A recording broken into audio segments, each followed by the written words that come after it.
Olá, pessoal! Então, dando continuidade ao nosso assunto, agora falando das coroas naquelas cerâmicas anteriores, nós vamos passar direto para a técnica de preparo preconizada pela disciplina e pela UEPG. Falando sobre essa técnica, inicialmente nós vamos promover a planificação das bossas, assim como nós fizemos no dente posterior, utilizando aqui a mesma broca 2135 paralela ao longo eixo do dente.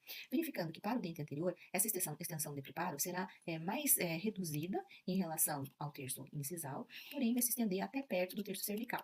Isso será feito por vestibular e por lingual. Na lingual, esse passo é restrito à região próxima do símbolo, e que é uma região extremamente importante para nos conferir a retenção friccional. É muito importante que nessa região que nós planificamos, nós consigamos ter paralelismo entre a vestibular e a região em que a broca alcança no paralelismo, e a palatina, que será nessa região próxima ao símbolo e é estendida parcialmente em relação à proximal. Logo após a planificação dessa região, utilizando a mesma broca do posterior, 2135, executaremos o sulco cervical. O sulco também é feito com a mesma broca dos posteriores, utilizando a broca 1029, e correndo em toda a região cervical o mais próximo possível da gengiva marginal. Para tanto, é importante que a gente lembre que na região proximal nós teremos essa alteração na anatomia do elemento dental, e a broca deve seguir essa anatomia dental na vestibular e na lingual, o mais próximo possível das papilas gengivais sem danificá-las. E paralelo ao longo eixo até que a haste, novamente a haste inativa, encoste na região planificada anteriormente, por vestibular e por lingual. Após esse passo, passaremos ao sulco de orientação horizontal, novamente utilizando a broca 4029, e dessa vez a ponta inativa esférica se apoiará no sulco cervical, enquanto que os aros horizontais irão promover o desgaste ao longo da estrutura dental. Como nós chamamos a atenção anteriormente sobre a anatomia do dente anterior, nós vamos verificar que nós faremos isso numa primeira inclinação, paralela ao longo eixo do dente, por vestibular, e na cervical, onde por muitas vezes não haverá nenhum dos aros em contato com o elemento dental, então esse desgaste, esse passo, por vezes não tem função no elemento dental anterior. Porém, na vestibular, nós temos que ter mais um cuidado, que seria a segunda inclinação do elemento dental. Todos os dentes anteriores possuem essa alteração da sua inclinação, com uma lingualização da região do terço incisal, e é importante, então, que a partir daqui eu siga a anatomia dental e faça primeiro desgastes horizontais na primeira inclinação e depois na segunda inclinação. Vejam aqui o exemplo desse caso, em que houve a possibilidade de um primeiro desgaste horizontal pela anatomia desse elemento dental. Então, isso vai depender da anatomia. Ainda nesse mesmo passo, nós faremos um sulco central com a broca 1029 por palatino, acima da região do símbolo, logo acima da região do símbolo, vindo em 45 graus, com a espessura total da broca, é semelhante àquele sulco inicial que nós fizemos no dente posterior na oclusal. Aqui nós faremos por palatina, em região acima do símbolo, e vindo com ela em direção à incisal, formando uma meia-lua nessa região. Vamos visualizar isso no dente. O desgaste efetuado inicialmente na primeira inclinação vestibular, agora na segunda inclinação vestibular. Em seguida, as duas inclinações já desgastadas com as suas referências. E em seguida, esse sulco central na concavidade palatina, acima do símbolo, formando um desgaste em meia-lua na vestibular. Esse desgaste em meia-lua na vestibular nos dará a referência de espessura de desgaste para os próximos passos. Na sequência, lembrando que esse desgaste na incisal é feito em 45 graus, como a gente já viu anteriormente. Na sequência, nós faremos o desgaste incisal propriamente dito, utilizando uma broca semelhante à broca que nós utilizamos no posterior, a 3146, fazendo esse desgaste tanto para mesial quanto para distal em relação àquela meia-lua que nós tínhamos marcado. Em seguida, faremos o desgaste proximal, da mesma forma que nós fizemos no posterior, e ainda utilizando a mesma broca, fazendo o rompimento do ponto de contato com a 2200. Então, aqui visualizando isso, temos o desgaste incisal efetuado com a broca 3114 e o proximal utilizando novamente a matriz metálica para proteção desse elemento contíguo, fazendo o desgaste nas regiões proximais. Neste caso, utilizaremos a broca 2200. O desgaste incisal agora está aqui novamente demonstrado com a broca 3146, conforme a gente falou, e novamente acompanhando a inclinação do elemento dental. Como aqui nós estamos desgastando um canino, nós vamos manter a inclinação do canino. Se por acaso estivéssemos desgastando um incisivo central ou um incisivo lateral, não teríamos a dupla inclinação, e sim faríamos o desgaste incisal e os desgastes complementares com a broca 3146 seriam efetuados com os mesmos 45 graus de inclinação, como nós visualizamos na primeira imagem, porém teríamos essa anatomia reproduzindo a anatomia do elemento desejado. Então, aqui nós estamos visualizando esse desgaste sendo finalizado. Bem, a partir desse momento, nós faremos o desgaste da concavidade palatina. E agora, pela primeira vez, utilizaremos uma broca em formato de chama, que deve reproduzir a anatomia da concavidade palatina. A broca sugerida é 3118 e a inclinação dela deve seguir a inclinação da concavidade palatina, como a gente está visualizando nesse slide. Então, aqui nós temos que perceber que a extensão desse preparo é em toda a palatina, do elemento dental, ou seja, inclui aqui a mesial e a distal, porém é acima da região do cíngulo, aquela região em que inicialmente nós planificamos e que terá o paralelismo com a vestibular. Esse desgaste deve reproduzir a anatomia da região, então vai realmente ser adequado ao elemento dental preparado, seja canino, seja incisivo central, incisivo lateral, dente superior ou dente inferior, reduzindo na espessura desejada e utilizando aquele sulco central que nós havíamos feito nessa vertente, onde está o meu cursor, demonstrando a espessura desejada como referência. Continuando aqui, nós faremos agora a união dos sulcos horizontais, novamente como nós fizemos no dente posterior, porém, utilizando a mesma broca, porém em dois planos. Nós vamos utilizar a broca 2135 e na vestibular vamos utilizá-la paralela ao longo eixo do dente e paralelo ao terço cervical palatino e num segundo momento, na segunda inclinação que nós fizemos aos sulcos horizontais, reproduzindo a anatomia do dente. E isso é bastante importante. Esses desgastes vão regularizar a superfície axial e nós teremos a superfície axial preparada. Os desgastes devem novamente se unir ao preparo proximal, que já está executado, tanto por vestibular quanto por lingual. Aqui a gente está vendo uma metade já preparada, aqui o dente todo preparado. Lembrando que essa broca 2135 deve se apoiar no sulco cervical inicialmente feito e correr todo o contorno do elemento dental. Aqui a gente está vendo esse elemento dental preparado, nós temos que lembrar de visualizar esse elemento dental por oclusal, buscando áreas retentivas, e vamos novamente destacar que nós temos duas linhas de término preconizadas para esse tipo de preparo. O chanfrado, utilizando a broca 3216, aqui está a imagem para verificar a possibilidade ou a ausência de áreas retentivas, destacando que quando eu olho o dente por oclusal ou por incisal, eu tenho que enxergar toda a linha de término preparada ao mesmo tempo, utilizando um recurso, que é a visão com apenas um olho, em cerca de 30 centímetros de distância, e eu tenho que verificar toda essa extensão preparada. A partir daqui, eu posso começar os acabamentos, se eu optar por chanfrado, ou eu posso fazer o segundo tipo de acabamento, que é o degrau 135 graus. O degrau 135 graus, nós também já vimos no posterior, é feito da mesma forma, e eu destaco aqui no anterior o fato que a broca deve ser posicionada no longo eixo do dente, paralelo ao longo eixo do dente, sempre referenciando a primeira inclinação vestibular e a inclinação próxima do cíngulo na lingual. De novo, destacando que a ponta da pontativa é sempre no bordo externo do dente, e a lateral da pontativa é a que corre em toda essa extensão de área se encontrando na vestibular. Isso é bem importante para a gente entender que a inclinação é a mesma em toda a extensão do elemento dental.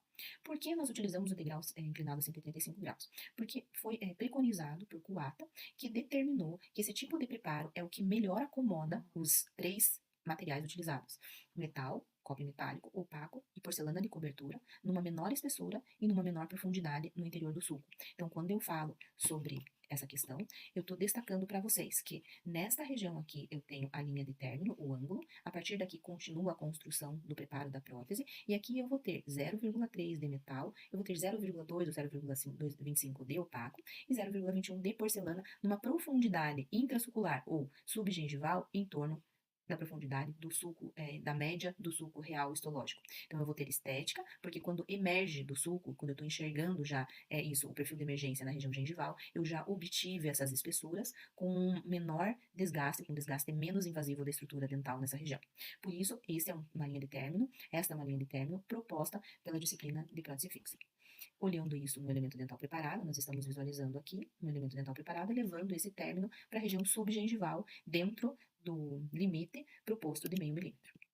Revisando, nós temos essa técnica descrita em todos os passos que nós executamos até aqui, lembrando que o preparo não é feito de regras inflexíveis. Nós temos que entender que são passos interrelacionados para que haja um preparo racional do elemento dental, que um passo leve ao outro, mas que são regras que podem ser adaptadas. Uma opção, por exemplo, é a utilização dessa técnica, iniciando pelo rompimento do ponto de contato e o desgaste incisal. Logo após esses dois primeiros passos, inicia-se o preparo como nós iniciamos no início do vídeo, com a planificação das bostas vestibular e lingual, sulco cervical, os sulcos horizontais, vestibular e lingual, nas duas inclinações na vestibular, o sulco incisal acima do cíngulo e até a incisal, e a partir daqui nós já tínhamos a incisal preparada, então não avança a incisal, então é até a chegar nela, apenas afinando a sua espessura e não invadindo a vestibular, e aí a segunda inclinação dos sulcos, o desgaste da concavidade palatina, e a união de todos os sulcos com a linha de término e o acabamento subsequente.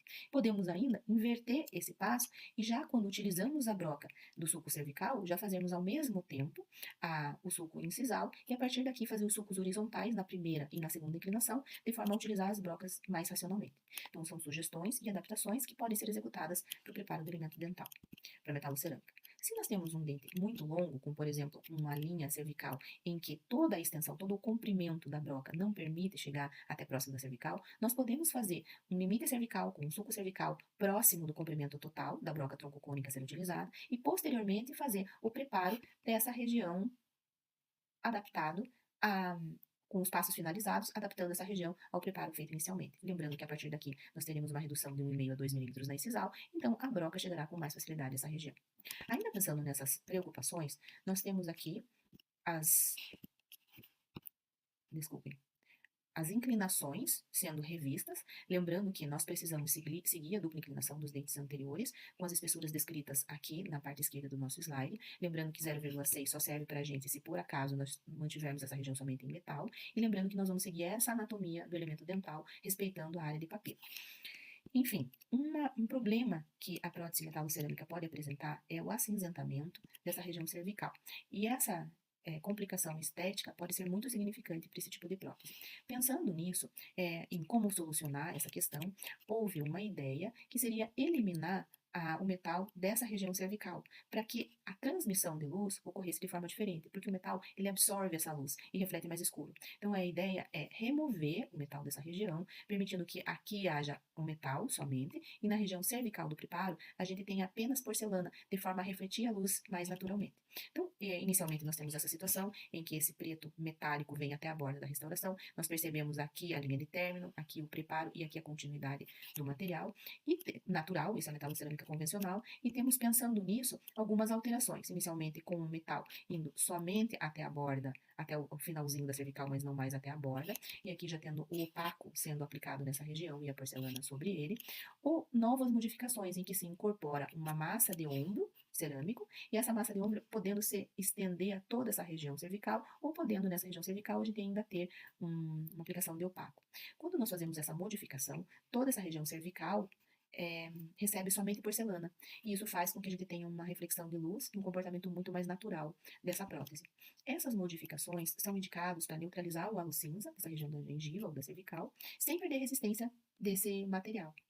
Porém, e mais um detalhe, que isso é indicado para fenótipo gengival fino, que aparece o cinza por transparência, dentes com núcleos metálicos e também para elementos isolados. Porque, porém, essa quantidade de redução da estrutura metálica, ela deve ser feita de forma muito criteriosa. Ela é feita normalmente em 180 graus ou 360, mas sempre envolvendo a proximal, porque é onde a luz bate. E vão realmente nos proporcionar uma melhora significativa na reflexão da luz.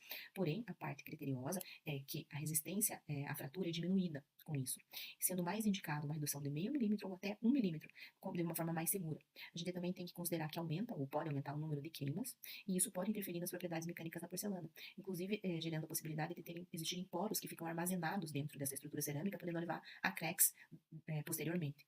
Isso também pode levar a aumento de fendas marginais, no grau de desadaptação, por conta da diferença da adaptação da cerâmica nessa região, que sempre sofrerá uma contração durante a sua sinterização, e além do que ainda tem a perda desse efeito férula do metal, que abraça o dente e ajuda na resistência. Então, tudo isso deve ser considerado. Repetindo, quando nós pensamos em cerâmica, metalocerâmica colorless, nós temos ainda que cuidar com a configuração da cervical, porque quando falamos em cerâmica, devemos utilizar uma linha de término sempre com ângulos internos arredondados e o bordo externo reto. E aí nós temos novos bordos, novas linhas de término preconizadas. O ombro arredondado, que será essa que nós acabamos de visualizar, em que nós temos um ângulo interno arredondado e uma linha de término em ombro. Isso é proporcionado pela própria broca, que tem essa anatomia. Ou uma linha de término em chanfro profundo, em que nós temos um chanfro e uma continuação do chanfro, ou seja, uma espessura maior de desgaste, porém, nós temos novamente o preparo, um ângulo interno arredondado e uma região de escoamento melhor do cimento nessa região. As duas linhas de término são bem preconizadas e podem ser utilizadas para cerâmicas colorless. Dessa forma, eu finalizo essa parte inicial do nosso conteúdo.